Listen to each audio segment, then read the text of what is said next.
Paano naman nagiging sanhi ng labis na pagkabahala o health anxiety ang mga impormasyon na nakikita online, Dr. James? Dahil nga po walang nagve-verify o sumasagot sa kanilang eksperto, ang interpretasyon ng iba ay maaaring iba sa nasusulat. Ito ay nagbibigay ng maling decision-making sa pasyente at maaaring magdulot ng mas malalang kondisyon.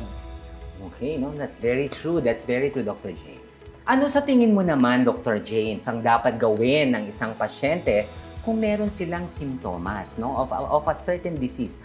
Okay lang ba na mag-search online tungkol sa kanilang mga simptomas? Siyempre ho, kailangan nating bigyan ng pansin na meron na tayong mga teknolohiya.